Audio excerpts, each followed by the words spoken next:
नमस्कार मित्रांनो, उन्हाळी पर्यटन विशेष माहितीपर व्हिडिओमध्ये मी चेतन शेळके तुमचे सहर्ष स्वागत करतो। या विशेष व्हिडिओमध्ये आपण पुणे जिल्ह्यातील भोर तालुक्यात असलेल्या भाटघर धरणातील गुप्त पांडवकालीन श्री कांबरेश्वर महादेव मंदिराची माहिती जाणून घेणार आहोत। तेव्हा चला तर मग या व्हिडिओला सुरुवात करूया।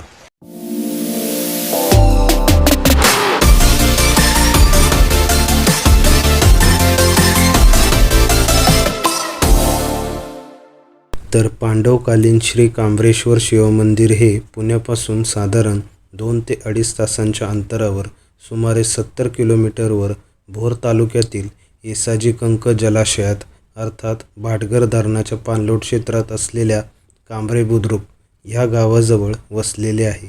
उन्हाळ्यात भाटघर धरणातील जलसाठा कमी झाल्यानंतर फक्त 2 महिन्यांसाठी हे सुंदर असे पांडवकालीन शिवमंदिर पाण्याबाहेर येते आणि पाणी साठा वाढल्यानंतर पुन्हा हे मंदिर पावसाळा व त्यानंतरचे महिने मिळून सुमारे 10 महिने पाण्याखाली जाते।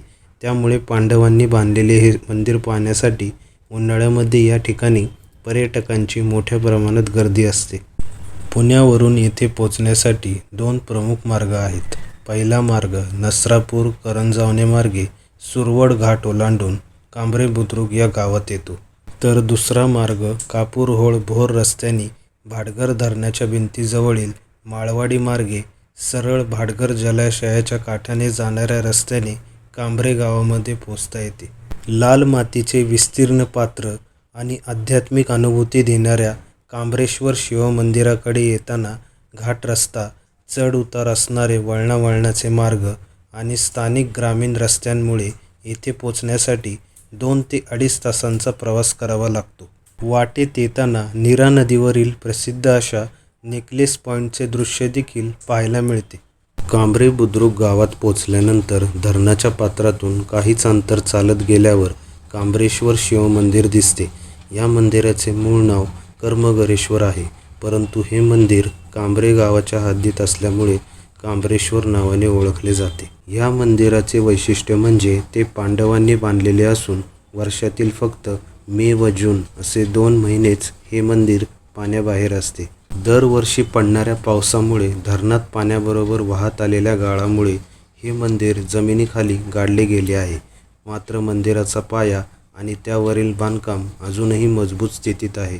मंदिराच्या कळसाचे आणि वरील बाजूचे बांधकाम चुनखडक, वाळू व भाजलेल्या विटांमध्ये असून मंदिराच्या भिंतींचे बांधकाम दगडात केलेले आहे। मंदिरासमोर चौथऱ्यावर 2 नंदीच्या मूर्ती आहेत आणि परिसरात काही भग्नशिळा व प्राचीन अवशेष आढळतात। तसेच मंदिराभोवती एक जुनी विहीर व विरगळही दिसून येते। सभामंडप व गर्भगृह अशी या मंदिराची एकूण रचना आहे। गर्भगृहामध्ये स्वयंभू शिवलिंग असून मागे पार्वती मातेची व सभामंडपात नंदीची मूर्ती आहे। 100 वर्षे धरणातील पाण्याच्या लाटांचा सामना करत आजही एकदम भक्कमपणे हे मंदिर इतिहासाची साक्ष देत उभे आहे। म्हणूनच खरोखर पांडवांनी त्या काळात आपल्या कुशल कलाकृतीचा वापर करून ह्या मंदिराची अप्रतिम अशी रचना केली आहे। येथे आल्यानंतर आजूबाजूला असलेल्या हिरव्यागार डोंगररांगा, दूरवर पसरलेला अथांग येसाजी कंक जलाशय आणि त्यावरून वाहणारी मंद गार वाऱ्याची झुळूक वातावरणात एक प्रसन्नता व शांतता निर्माण करते।